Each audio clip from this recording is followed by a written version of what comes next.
म्हणजे यासाठी जे आवश्यक समुपदेशन आहे हो. ते तुम्ही या माध्यमातून पुरवत आपण असता. प्रोव्हाइड करतो. बरं. अशा पद्धतीच्या प्रशिक्षणाचा कालावधी सर्वसाधारणपणे किती असतो? पहिला जो बेसिक संभाषण चातुर्य आहे तो साधारण 6 आठवड्यांचा आहे. आता हा आठवड्यांचं कशासाठी असं आहे की आपण प्रत्येक आठवड्यात एकदाच भेटतो. तर सुरुवातीपासून आपण त्यांना ट्रेनिंग देतो की कसं करायचं, काय करायचं. विविध भाषणांचे आपण त्यांना प्रशिक्षण देतो.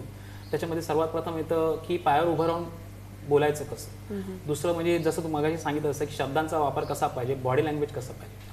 मग नंतर सल्ला द्यायचा असेल तर कसं बोलायचं. मग तुम्हाला एखादी गोष्ट पटवून द्यायची असेल तर ती कशी बोलायची. त्याच्यानंतर तुम्हाला माहिती देणं, म्हणजे आजकाल जे प्रेझेंटेशन स्किल्स हे प्रामुख्याने एक फार महत्त्वाचं जे मीटिंग्समध्ये लागतं तर ते आपण त्यांना शिकवतो.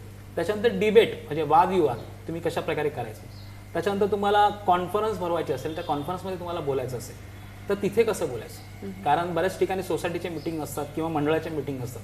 तुम्हाला ते सगळं आयोजन तुम्हाला करायचं असतं. तिथे तुम्ही प्रामुख्याने सगळं आयोजक पण असता आणि सगळ्यांशी कम्युनिकेशन करण्याचा मुख्य भागामध्ये तुमच्याकडे असतो.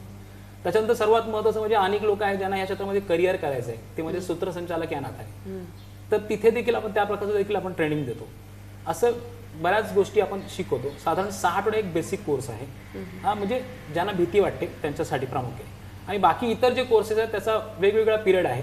म्हणजे एक राजकारणासाठी नेता होण्यासाठीचं प्रशिक्षण आहे तो एक वेगळा पिरियड आहे. त्याच्यामध्ये प्रामुख्याने अगदी भाषणांपासून तर त्यांचं निवडणुकाचं प्लॅनिंग कसं असायला पाहिजे, त्यांचं सोशल मीडिया नेटवर्किंग कसं असायला पाहिजे, त्याच्यानंतर त्यांची लिडरशिप कशी असायला पाहिजे, या सगळ्या गोष्टी आपण त्या ट्रेनिंगमध्ये घेतो.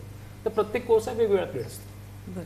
आपण म्हणालात की व्यावसायिकांसाठी त्यांच्या वेगळ्या गरजा लक्षात घेऊनही आपण प्रशिक्षण देतो. मग त्यामध्ये कुठल्या मुद्द्यांवरती भर दिला जातो? त्याच्यासाठी आपण बिझनेस कम्युनिकेशन हा एक प्रामुख्याने विषय आहे. आता बिझनेस कम्युनिकेशन म्हटलं की त्याच्यामध्ये मार्केटिंग हा प्रमुख विषय आला. त्याच्यानंतर ॲडव्हर्टायझिंग हा वेगळा विषय आला, सेलिंग हा वेगळा विषय आला, सोशल मीडिया मार्केटिंग हा आणखी वेगळा विषय आला.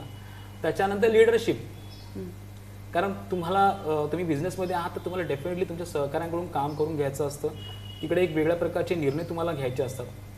पण हे सर्व महत्त्वाचं असतं तुमचं कम्युनिकेशन कसं आहे. आता बऱ्याच जणांचा गोंधळ असा होतो की मार्केटिंग म्हटलं की त्यांना वाटतं की ॲडव्हर्टायझिंग आणि मार्केटिंग हे सगळं सारखंच आहे.